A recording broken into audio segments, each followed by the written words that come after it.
Now baby, how are you? She replied, I'm fine, I'm fine, I'm fine. And I said, that's true.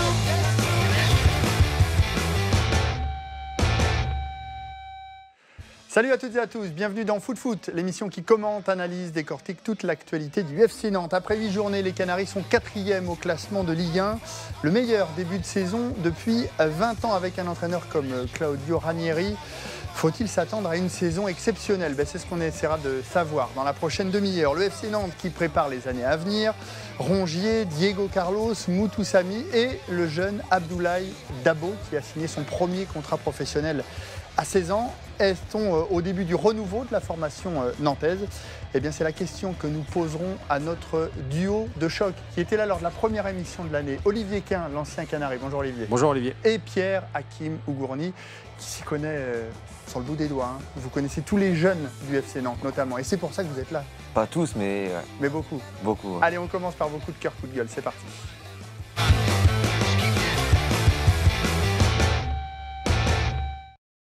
Olivier, coup de cœur, coup de gueule. Coup de cœur, triplé de Messi qui envoie l'Argentine en Russie.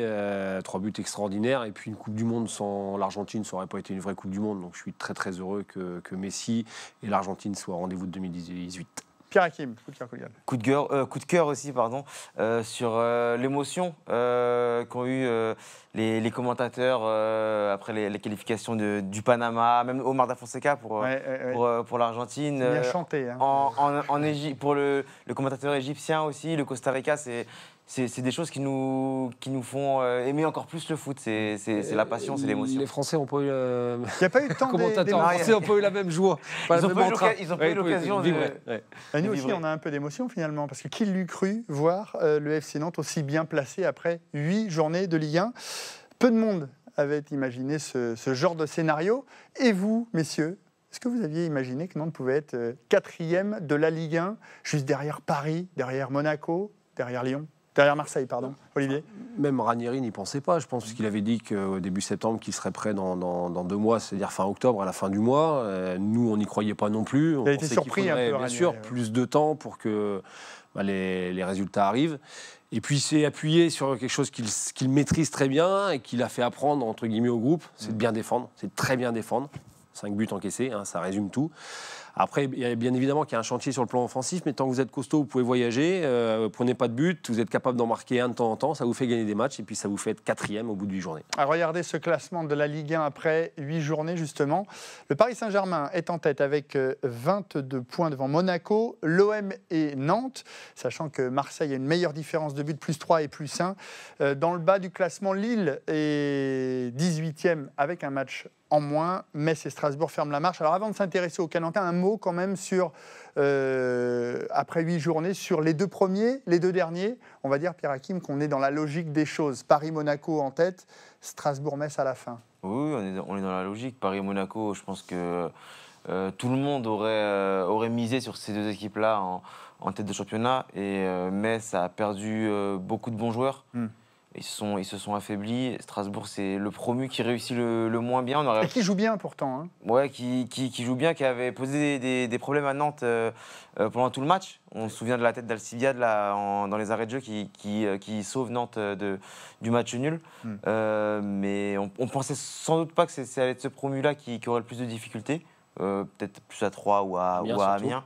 Ouais. Et peut-être que toutes les recrues strasbourgeoises ne se sont pas encore adaptées. Mais c'est pas non plus une énorme surprise.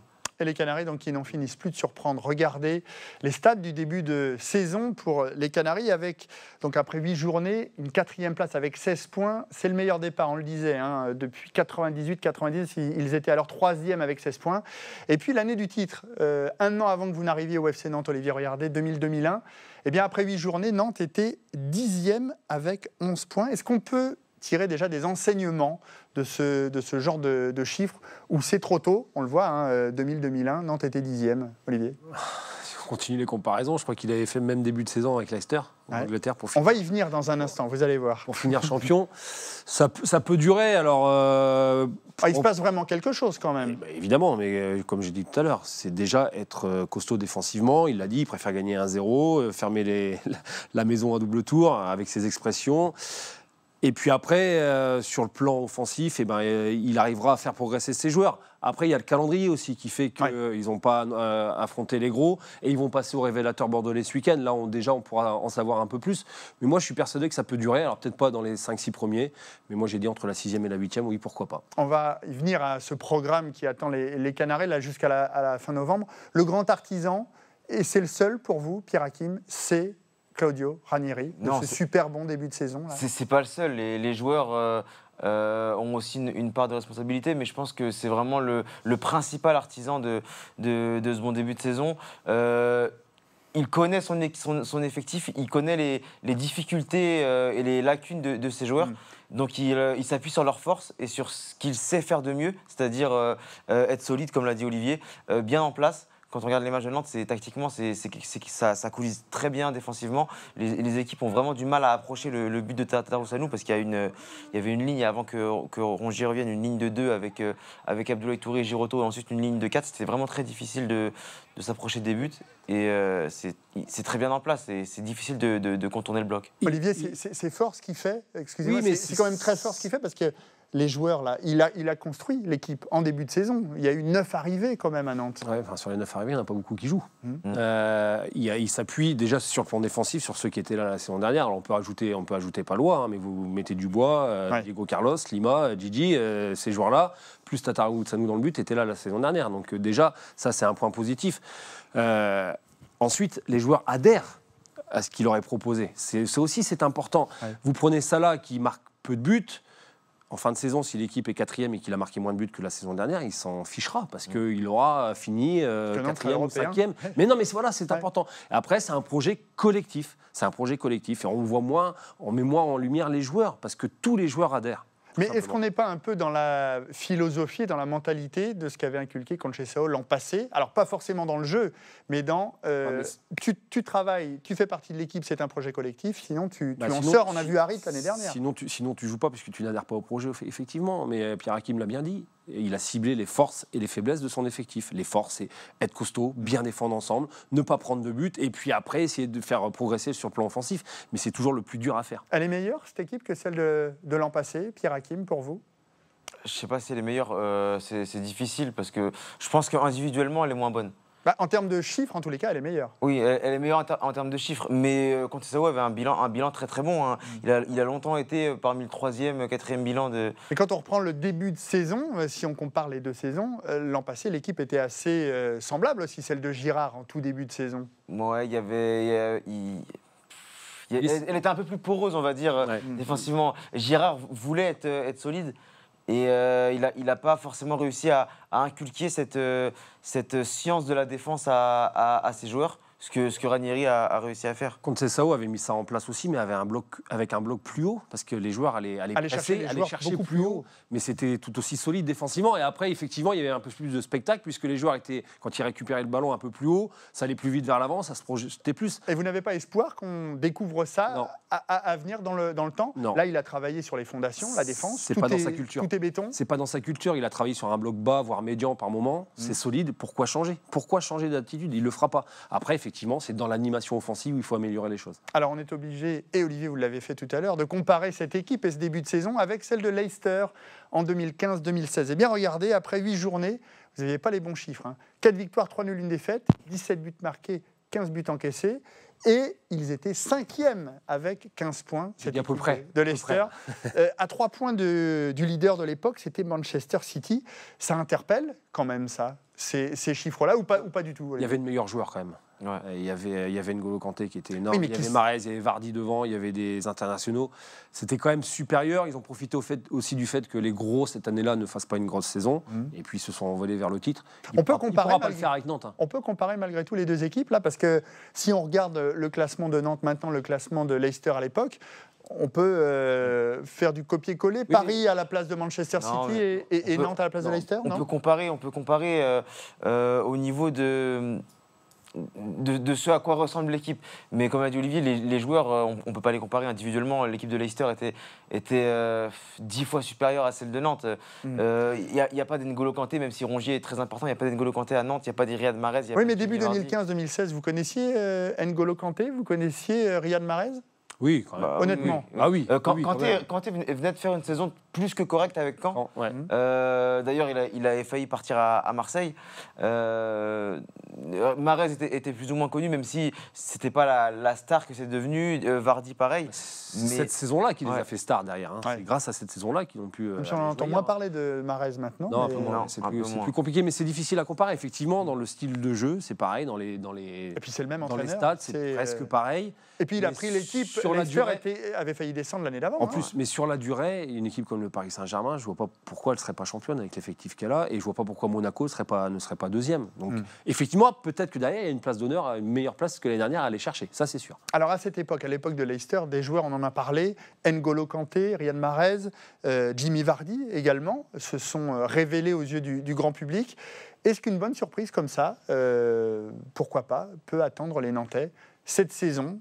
On en a pris 3, on a pris 3 joueurs qu'on va voir là, Touré, Rongier, Dubois. Est-ce que Dubois peut avoir par exemple le profil d'un Christophe Jallet, Rongier, pourquoi pas le profil d'un N'Golo Kanté également, parce qu'il a fait une très bonne saison aussi l'an passé, Valentin Oui, et puis Rongier. ils ont encore une marge de progression. Donc, Ils sont jeunes, hein. Ils sont jeunes, attachés au club.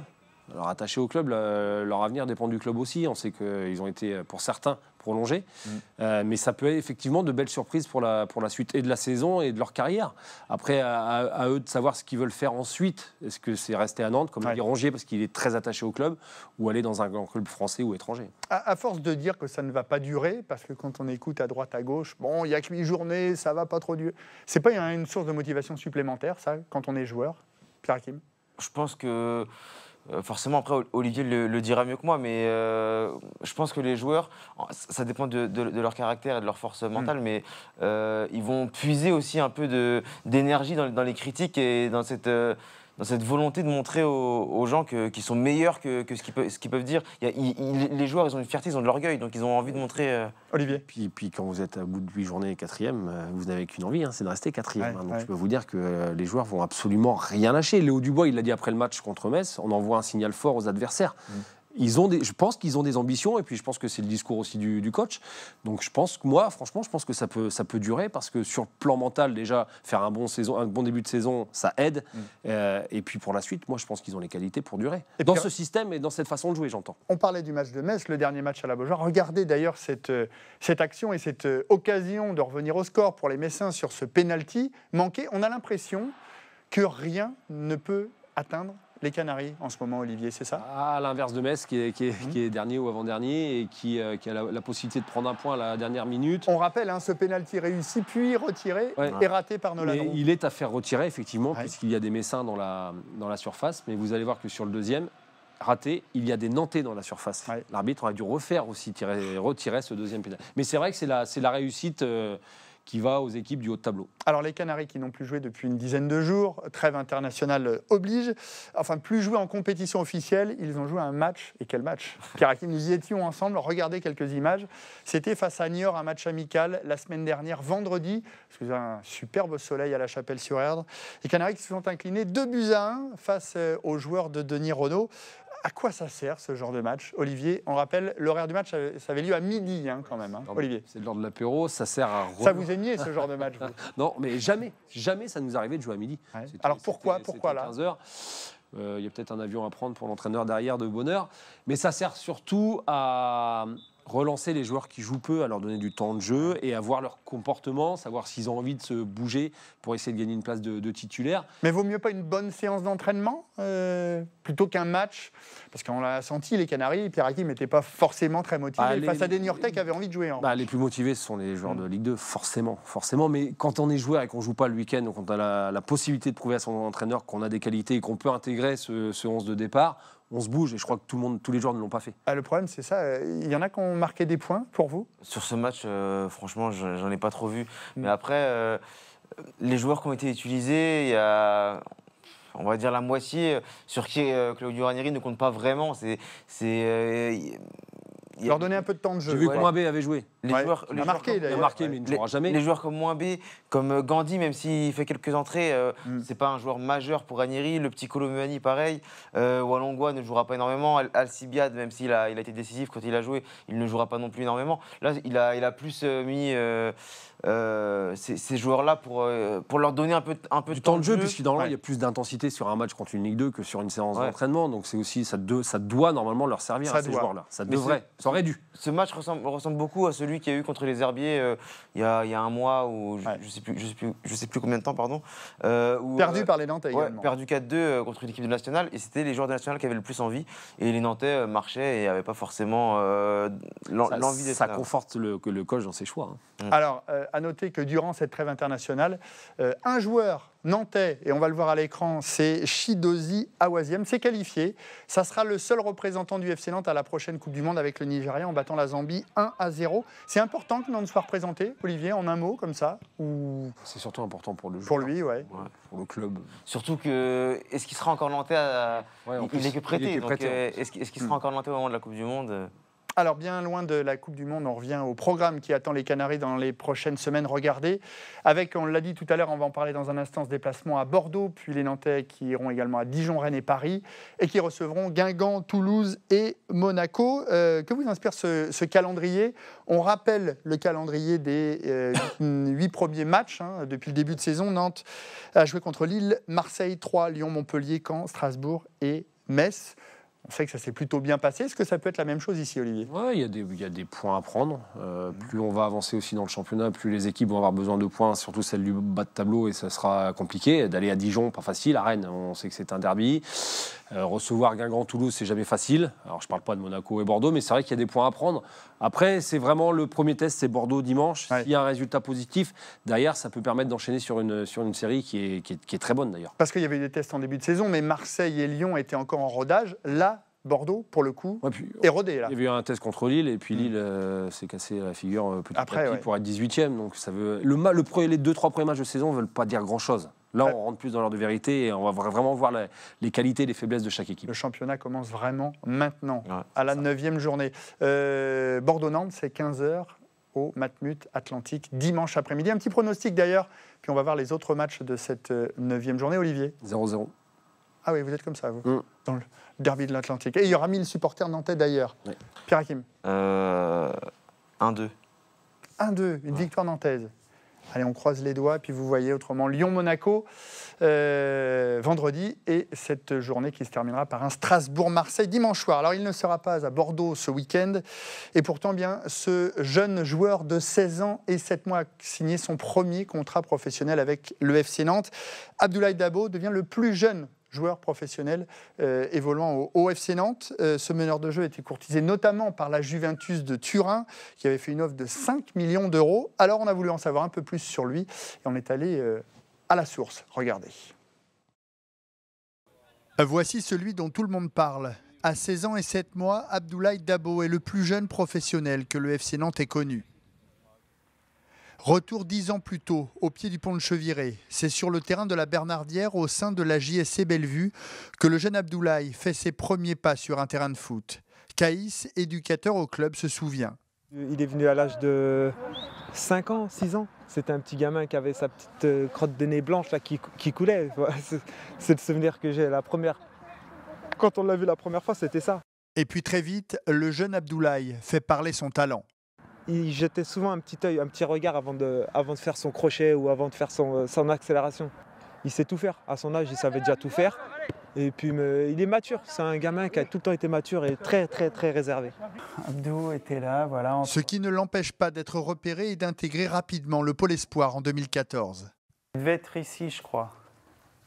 Il devait avoir vu sur le synthé. Franck Moffet, le responsable du pôle, ne tarit pas d'éloges sur son ancien joueur. Mais il se souvient que tout n'a pas toujours été très simple pour l'élève Dabo. C'est vrai que les premières semaines au collège ont été difficiles, dans la relation notamment des fois avec les profs.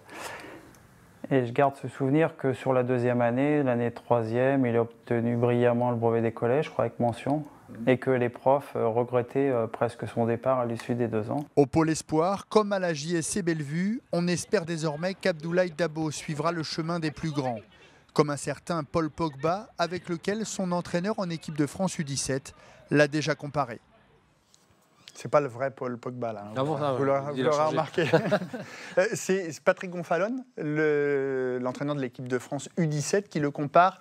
Alors c'est moitié Pogba, moitié Kanté. C'est quand même une bonne nouvelle que Nantes ait fait signer ce genre de joueur pour 3 ans, Pierre Hakim. Ouais, c'est une bonne nouvelle, mais après, on sait qu'il faut être mesuré avec les comparaisons. Il parlait surtout du profil, je pense, parce que Abdoulaye, pour l'avoir vu jouer avant même qu'il arrive à Nantes, quand il jouait à Bellevue, quand il devait avoir 13 ans, quelque chose comme ça, il faisait penser déjà à Pogba par son profil, par sa façon de jouer. Mais après, il ne faut pas non plus... Un peu trop facile, nous a-t-on dit aussi par moment. En fait, à cette époque-là, c'était trop facile pour lui. Donc, il avait tendance un peu à être un peu suffisant, à être moins concerné par le match dans son intégralité. Mais là, par contre, il est au FC Nantes, il est en équipe de France et le niveau s'est élevé et il a gagné un peu en concentration, on va dire, et en maturité dans son jeu. Olivier, c'est une signature pour protéger le joueur des gros requins que sont la Juventus, Chelsea, Manchester. Ou est-ce que c'est pour, à l'exemple de Mbappé, l'intégrer rapidement dans le groupe pro? Je pense que c'est déjà ça, parce que c'est un joueur qui est pétri de qualité et qui risque d'intégrer le groupe pro bien en avance par rapport à certains, et puis c'est aussi par rapport aux gros clubs étrangers. Là, on veut déjà le faire jouer en U19, voire National 3. Hein, oui, bien sûr, parce qu'il a les qualités, c'est normal, mais on appelle ça une pépite, et c'est normal de le faire signer, c'est normal de le protéger par rapport aux grosses écuries étrangères, et puis c'est normal de l'intégrer aux équipes supérieures. C'est quoi ses qualités en 2 mots, Pierre Hakim, vous qui l'avez vu jouer? Puissance. Ouais, puissance, et il fait bien jouer ses coéquipiers. En fait, il va réussir à trouver par exemple la bonne passe pour mettre ses coéquipiers en valeur. Et cette année, il se découvre un talent entre guillemets de buteur. Ouais. Parce qu'il jouait plutôt relayeur jusqu'à l'année dernière. Et là, il joue quasiment en numéro 10, voire en second attaquant. Et il a marqué 8 buts en 6-7 matchs de championnat U17. Donc c'est pas mal. Après, il est jeune. Il faut attendre. Il faut lui laisser le temps de progresser. Il ne faut pas le griller non plus. Donc, mais c'est intéressant de faire découvrir à nos téléspectateurs ce genre de jeunes joueurs. Alors, Abdoulaye Dabo qui signe son premier contrat professionnel. Et puis, le FC Nantes qui prolonge également Rongier, Diego Carlos, Moutou Samy, on en a parlé. Lima, Nantes qui prépare l'avenir, c'est ça? Le nouveau stade. Parce que c'est nouveau, ça aussi, à Nantes. Ouais, 2022, Non, mais 2022, le nouveau stade. C'est nouveau chez Valdemarquita de faire signer comme ça et de prolonger les joueurs. C'est énorme. 5 ans, c'est énorme pour les joueurs. Ça veut dire qu'il a totale confiance en eux, que les joueurs aussi ont envie de continuer dans ce club, sentent qu'il y a de nouvelles ambitions avec ce nouveau stade. Le nouveau stade dit ambition européenne, j'entends. Donc voilà, il y a un projet commun autour du club, là. C'est un peu un renouveau. Et moi, je trouve que c'est très bien. Alors, je voulais également attirer votre attention sur le fait que tous ces joueurs signent, c'est bien.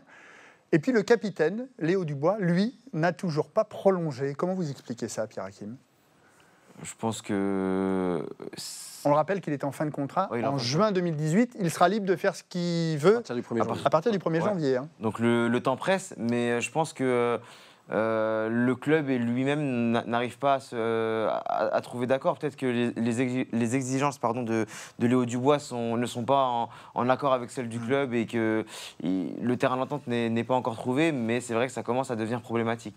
Ce serait dommageable alors pas pour lui, mais pour le club, que Léo Dubois parte libre. Formé à Nantes, passé par la Préfaux. Capitaine, il représente quand même avec Rongier le club. Et ce serait vraiment dommage qu'il parte libre. Donc je pense qu'à un moment donné, ils vont réussir à trouver un terrain d'entente. Parce qu'on prolonge Diego Carlos, on prolonge Lima qui viennent d'arriver, et pas le capitaine formé à Nantes. Il y a quelques divergences. Il y a une incohérence quand même. Mais c'est la volonté des deux. Ouais. C'est la volonté des deux parties de prolonger. Après, voilà, ce sont des détails. Il y a des clauses, il y a l'aspect financier. Et pour l'instant, les deux parties ne sont pas d'accord. Cette situation peut faire que Léo Dubois aille voir ailleurs dès janvier. Des propositions, il en a eu. Lors du dernier mercato, il est resté à Nantes. Pierre Hakim. Je ne sais pas s'il a eu des propositions, mais je le vois mal quitter le club en janvier. Je pense que Léo Dubois aime son club. Ouais, pas en janvier. Ouais. Signé ailleurs en janvier pour, Ouais, pour c'est juillet. Pour partir en Ça, juillet. c'est parti. ouais. Mais c'est possible, ça. c'est pour ça qu'il faut que la Ça, prolongation intervienne le plus rapidement possible. Mais en tout cas, Dubois finira la saison à Nantes. Il est capitaine, je le vois mal quitter le navire en pleine saison. Ça serait son intérêt de partir, Olivier? Ce sera ma dernière question. Non, je pense qu'il faudrait qu'il fasse encore 1 ou 2 saisons avant d'aller voir ailleurs. Après, s'il y a un grand club, ou français ou européen, qui se met sur les rangs et qui fait why une not offre et qui lui propose un bon contrat, Surtout qu'il joue à un poste où la hiérarchie n'est pas trop imposée, on va dire, en équipe de France. Elle n'est pas trop Il y pense. Alors, en place. et il pourquoi y pense pas, parce pourquoi que derrière pas Sidibé, il n'y a pas grand monde. Il n'y a pas grand monde. Ouais. Donc, et il sait qu'il aura forcément plus de visibilité en jouant ailleurs qu'à Nantes. Ouais, C'est déjà la fin, messieurs. Regardez. ça passe trop vite. Ah, on a passé un très bon moment en tous les cas. Merci à Olivier et à Pierre Aki. Merci également à Nico, Julien, Glenn et Dany. On se retrouve mercredi pour Fou de Sport. On parlera de volley féminin et du VBN. Et puis bien sûr jeudi prochain, même heure, même endroit pour un nouveau numéro de Foot. D'ici là, vous pouvez nous suivre également sur les réseaux sociaux Facebook et Twitter. Et puis on se retrouve la semaine prochaine. Salut!